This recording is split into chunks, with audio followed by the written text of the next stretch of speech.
Aikari a itura ria Kahonoki Gatanga kaunti ya Murang'a mokiririo ni ndeto cia kimako, ndeto iria marauga cimatigite na kieha kinene na oho kumaguoyohia kuona gutire na ugitiri itura-ini riri. Thaa kenda kiroko gia gukia umuthi, mbatuni ya ekinai megwithaite na mabanga ihofanirie mucii uyu na muoroto wa kuiya mburi, no kwa mutino riria aruti wira maumire thutha wa kuigwa inegene ria mburi matharikirwo, umwe wao agikua hau ucio ungi nake agetigwo na nguraro njuru.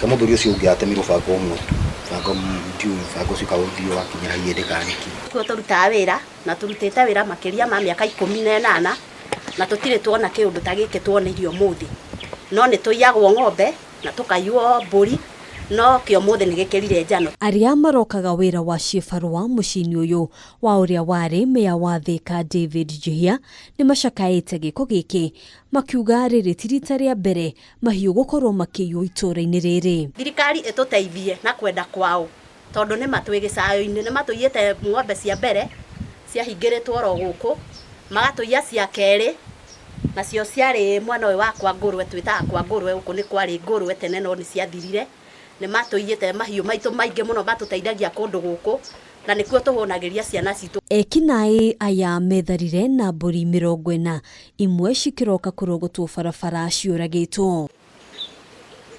Kumana na uhaguku wa ugitiri, riu Aikari ni moritie thirikari kumakira ceceni ya borithi itura-ini riri.